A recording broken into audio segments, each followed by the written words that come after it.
Okay, so let's jump right in. We're going to talk about a piece of technology that's so common we don't even really think of it as technology anymore. I mean, it's on our wrists, our walls, our screens, it's everywhere. But what if this invention didn't just help us organize our day? What if it fundamentally changed who we are by overriding a kind of intelligence our bodies had spent millennia developing? Our story really starts here, with this idea of the monk. You see, before all the gears and pendulums, he was the keeper of time. And his clock, it wasn't made of metal. It was made of flesh and blood. He could literally feel the hours passing. Something inside him, something way older than any machine, just knew when it was time. So let's take a journey back to this world, a world before the mechanical clock. We're going to explore a time that was governed by a totally internal biological intelligence, a sense that, honestly, we've pretty much completely forgotten. This internal clock didn't tick off minutes. Nope. It read the world around it. It was tuned in to the angle of the sun, the warmth in the air, even the signals of hunger coming from your stomach. It understood that time wasn't static. Hours in the summer were long and full of light, while winter hours were short and dense. This was a deep, adaptive intelligence, a sense that every single one of us used to have. And this right here was the fundamental shift. We went from a fluid, responsive sense of time that was completely tied to the natural world to a rigid, standardized time dictated by a machine. Before, time flowed with the sun. Now it just clicks forward with the turn of a gear. The body's flexible rhythm was totally replaced by the clock's unyielding beat. So how in the world did this happen? How did a machine end up replacing a basic human instinct? Well, as you're about to see, it was born in the most unlikely of places. And here's the great irony of the whole story. The mechanical clock, it was invented in 13th century European monasteries. Yeah, the very places that were dedicated to reflection and the inner world created a device just to enforce external regularity for prayer times. What started as a simple tool for discipline would end up externalizing time for, well, everyone. From that monastery, the clock's influence just spread like wildfire. First, it moved to the church towers and public squares, which basically made time a public utility.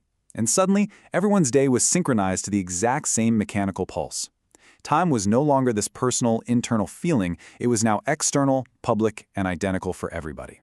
Now, this shift had tons of consequences, but one of the most profound is one we barely even remember. This new, rigid sense of time completely re-engineered something as fundamental as how we sleep. So you're probably asking, how can a clock change the way a human body sleeps? I mean, that sounds impossible, right? Well, the historical and scientific record tells a pretty staggering story. Get this. A historian named Roger Ikirch uncovered over 2,000, yeah, you heard that right, 2,000 references in old diaries, court records, and literature to a pattern of sleep that is completely alien to us today. It was called segmented sleep. So here's what all that research showed. For most of human history, people didn't sleep in one big, solid block. Their nights were actually broken into two parts. They'd have a first sleep for about 4 hours right after dusk. Then they'd have this quiet waking period for an hour or two around midnight, before going back for a second sleep until dawn. This wasn't weird. This was the norm. In this waking period, it wasn't seen as a problem at all. It was not insomnia. It was a peaceful, productive, and even valued part of the night. People would reflect, they'd pray, they might visit with family, or even get some quiet work done. It was considered the special, natural pause in the darkness. And look, if this history sounds a little unbelievable, modern science has actually confirmed it. In the 1990s, a researcher named Thomas Ware put a bunch of people in an environment with 14 hours of darkness each day. After just a few weeks, their bodies, naturally, without any prompting, reverted right back to that exact two-phase sleep pattern. You take away the clock and the artificial light, and the body remembers. And that brings us to today. That conflict between our ancient biological clock and the modern mechanical one, it plays out in our lives every single day, often in ways we don't even recognize. Think about it. When our body wakes us up at 2 a.m. just remembering its old sleep pattern, what do we call it? Insomnia. When we feel sluggish during the shorter days of winter, which is a perfectly natural way to conserve energy, we call it a disorder, or we just call it laziness. Our body is still speaking its ancient language, and we're just interpreting it as a malfunction because it doesn't line up with the clock's schedule. You know, to really understand what we've lost, all you have to do is look at a child. A baby eats when it's hungry and sleeps when it's tired. Their body is a perfect clock, telling them exactly what they need. We are all born with this intelligence. And then we're taught to ignore it. We're taught to eat at noon because the clock says so, not because our stomach does. So what does this all add up to? I mean, we gained precision and coordination for sure, but there was a cost. What was the other side of that bargain? What was the irreplaceable trade we made? There's this powerful parallel from the ancient world. Socrates, he worried that the invention of writing would destroy human memory.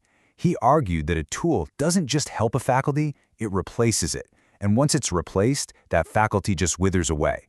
The clock did to our internal time sense exactly what Socrates feared writing would do to our memory.